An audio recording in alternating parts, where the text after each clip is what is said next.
Hey everybody, I am Alex and this is Joey. And Hello. Joey just sold his business with Transworld, and I have one question for you. Sure. You sold your business Friday. Today's Monday, Tuesday. You've been building your business for 20 years. Yeah.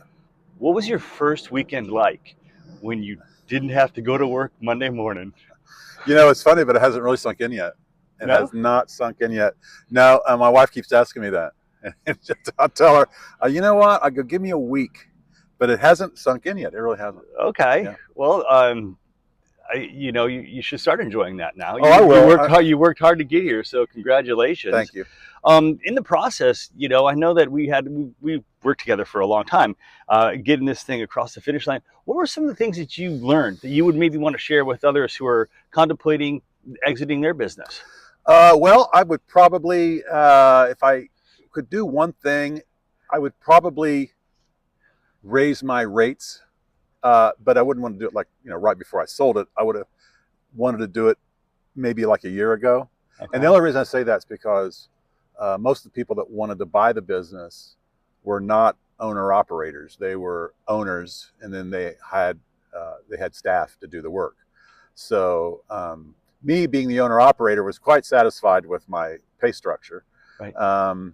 But when somebody wants to buy it, of course, they've got payroll expenses and other things that for me, I mean, my expenses were $300 a month, man. And I'm like, but when there's maybe $3,000 a month or $2,000 a month.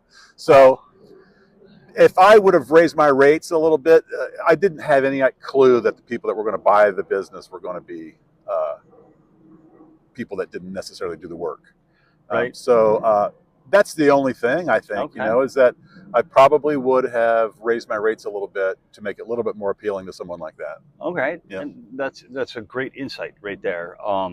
You can only find out after you've been there and done that. So Right. Right. So that's very helpful. Hey, 3 years ago, I didn't even know I was going to sell it. I knew I was going to be retiring, Right. but I had no really inkling that I'd be selling it. I didn't know that you could sell your business, your lawn business. And then some other lawn guy said, "What are you doing? You got to sell it." So I'm like, "How do I do that?" And he said, "Well, if you want to sell it, you got to use a broker. I mean, otherwise, I don't know how I'd even get the word out, And I don't have to mess with it. I just keep doing what I'm doing, and you call me with the prospective buyers, and that's the way to go. How was the process? What were your thoughts on the process? I thought the process was good enough. We just had so many nibbles, that people that would come by and want to see it and look at it, and then we had a couple people that took us right to the edge, and then for one reason or another, they decided to do something else. So I hear this in be experiencing when I exited my business. The toughest thing is when you have somebody right there to not mentally have already retired. I know. And sold. But here you have already done it, and it hasn't even sunken in yet. Well, maybe it's because like right now I'm still kind of hanging out with the guy, kind of showing him my customers. So I'm not at home, but I'm going to go home in a minute, which is a few hours earlier than normal. But I'm showing the guy the ropes a little bit. I mean, he knows what to do, but I'm going to each property and showing what I do on each property. So that's the end. The end of that's tomorrow. So that's fantastic. You might want to ask me this on Thursday. Well, all right. Let's tell the big surprise. What's up next for Joey? Me and the wife, she's already retired. She's been retired for 2 years. We've sold our house. Now the business is sold. And in like 38 days, we're moving to Mexico. Wow. How about that? Congratulations. The dream. The dream. How long have you been dreaming of that? I mean, you had books stacked to the ceiling. We do. About moving to Mexico. We've got probably 20 books on moving to Florida. Moving to Mexico. Right. My wife, I came home one day from work and sat down on the couch, and she said, "Let me ask you something." I'm like, "Oh God, here it comes. What's this going to be?" She goes, "What do you think about moving to Mexico?"